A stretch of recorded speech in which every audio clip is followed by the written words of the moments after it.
सर्दियों की सौगात गुड़ वाले चावल। सर्दियां आते साथ फ़ौरन से दिल चाहता है कि गुड़ वाले चावल भी बनाए जाएं, इसमें ड्राई फ्रूट भी ऐड किया जाए और गुड़ ऐसा हो जिसका कलर डार्क हो, वाइट वाइट चावल ना बने और ज़्यादा डार्क ब्राउन रंग के चावल ही गुड़ वाले अच्छे लगते हैं। तो इसी तरह ना मैंने भी आज गुड़ वाले चावल की रेसिपी ट्राई की। मैंने कहा कि चलो आपके साथ इस रेसिपी को शेयर करती हूँ। तो जिन लोगों का जी चाह रहा होगा कि हम लोग भी ट्राई करें तो वो मेरी इस रेसिपी को ट्राई कर सकते हैं।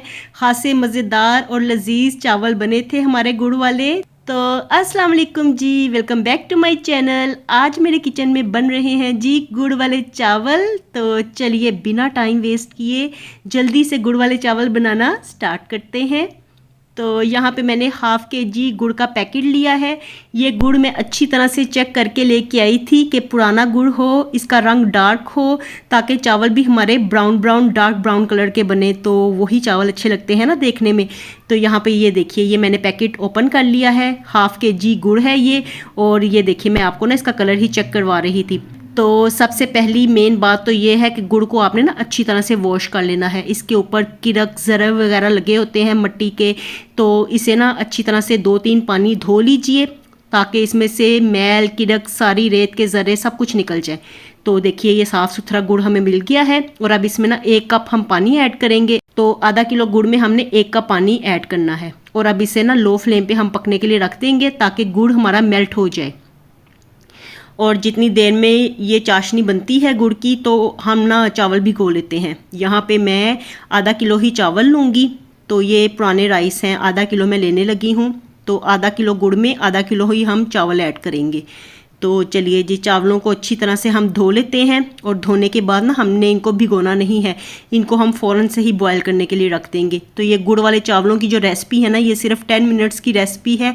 10-15 मिनट में आप मज़ेदार गुड़ वाले चावल घर में तैयार कर सकते हैं, वो भी बड़े ही लजीज। और यकीन जानिए, ये रेसिपी इंशाल्लाह आपको बहुत ज़्यादा पसंद आएगी। तो यहाँ पे मैंने अच्छी तरह से चावलों को 5-6 पानी धो लिया था। और उसके बाद ना मैंने पानी बॉयल करने के लिए रखा हुआ था। तो अच्छा खासा पानी में बॉयल आ जाए तो फिर ही हम ये चावल ऐड करेंगे। उतनी देर में मैंने देखा तो गुड़ भी मेल्ट हो गया था, इसकी चाशनी अच्छे से तैयार हो गई है।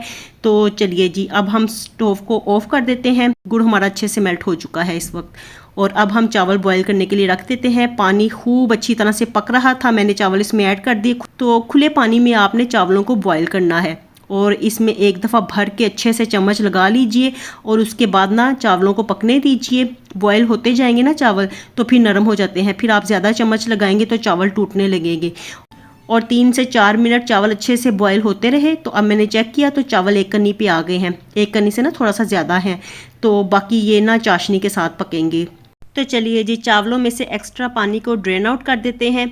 और दूसरी तरफ अब मैंने एक देगची ले ली है और इसमें हम तकरीबन हाफ़ कप देसी घी ऐड करेंगे। तो यहाँ पे ना मैं अंदाज़न ही देसी घी ऐड कर रही हूँ। आप चाहें तो बनास्पति घी में भी बना सकते हैं, या चाहें तो दोनों घी यानी कि देसी घी और बनास्पति घी मिक्स करके भी बना सकते हैं। लेकिन जितने लजीज ये गुड़ वाले चावल देसी घी में बनते हैं ना, तो इसका कोई जवाब ही नहीं है। तो आप कोशिश कीजिए कि देसी घी में बनाइए, वरना फिर आप ना बनास्पति घी भी ट्राई कर सकते हैं। तो घी अच्छे से गर्म हो गया और अब इसमें मैंने 3 लौंग ऐड किए हैं और 1 बादियान का फूल ऐड कर दिया है। साथ ही 4-5 छोटी इलायची ऐड कर दी है। और अब इसमें कुछ ड्राई फ्रूट्स ऐड करने हैं। तो जो भी ड्राई फ्रूट्स आपके पास अवेलेबल हों, यहाँ पे मैंने गरी ऐड की है, जो सूखी गरी होती है। और इसके साथ किशमिश, पिस्ता, बादाम और थोड़ी सी सौंफ ऐड की है। तो सौंफ गुड़ वाले चावलों की जान है, बड़ी मज़े की लगती है सौंफ इसमें। और अब ये सारी चीज़ें ऐड करके हमने इसे 1 से 2 मिनट लो फ्लेम पे हमने फ्राई करना है। इसे ज़्यादा देर नहीं पकाना, वरना फिर ना ड्राई फ्रूट्स का कलर डार्क होना शुरू हो जाता है। और अब साथ ही हम इसमें गुड़ की चाशनी को ऐड कर देंगे। चाशनी को आप चाहें तो छान के भी ऐड कर सकते हैं, लेकिन जब ये पकने के बाद थोड़ी देर इसी तरह से पड़ी रहती है ना, तो जो इसमें ज़र्रे किरक वगैरह होती है ना, तो वो नीचे बैठ जाती है। लेकिन गुड़ को धोने का फ़ायदा ये होता है कि सारी मैल किरक वगैरह इसमें से निकल जाती है। तो देखिए, चाशनी बिल्कुल साफ़ थी। और जैसे ही इसमें एक बॉयल भर के आएगा तो हमने इसमें बॉयल किए हुए चावल ऐड कर देने हैं। चावल ऐड करने के बाद आपने ज़ोर ज़ोर से चम्मच नहीं लगाना, बल्कि इस तरह से ना उलटते पलटते हुए चावलों को मिक्स करना है गुड़ में। तो देखिए जी, इस तरह से हम लोग मिक्स करते जाएंगे। तो चावल इस वक्त बिल्कुल खिले खिले हैं और चावल हमारे मुलायम हो, नरम हो जाएं और मज़े के बने, तो इसके लिए ना हमने इसमें 1 कप दूध ऐड करना है। और दूध ऐड करने के बाद भी एक दफ़ा से चावलों को पलट लीजिए अच्छे से। और जैसे ही चावल गुड़ में जाते हैं ना तो उसके बाद ये थोड़े से ना सख्त होने शुरू हो जाते हैं।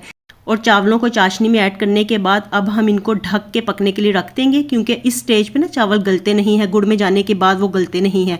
तो इसको ना ढक के थोड़ी देर के लिए पकाएंगे। जैसे ही पानी खुश्क होगा तो अब हम इन्हें 15 से 20 मिनट का दम लगा देंगे। तो एक पुराना तवा मैंने इस्तेमाल किया है, साथ में एक रुमाल लेके मैंने उसका दम लगाया है ताकि स्टीम चावलों के अंदर रहे, चावल अच्छी तरह से नरम हो जाए और खिले खिले भी बने, और जो एक्स्ट्रा पानी होगा ना तो वो रुमाल में जज्ब हो जाएगा।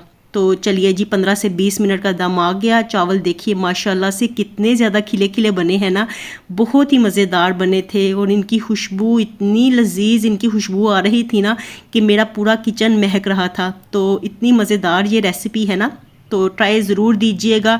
थोड़ी देर भाप निकलने के बाद मैंने चावलों को पलट दिया है और अब सर्व करने के लिए बिल्कुल तैयार है। और देखिए इनकी फाइनल लुक, तो आपके भी मुंह में पानी आ रहा होगा ना। जल्दी से इस रेसिपी को ट्राई ज़रूर दीजिएगा और मेरे साथ इसका फीडबैक आपने लाजमी शेयर करना है कि आप लोगों के गुड़ वाले चावल किस तरह के बने हैं। तो मुझे दीजिए इजाज़त, मिलती हूँ एक और नई रेसिपी के साथ। अल्लाह हाफिज़ एंड टेक केयर।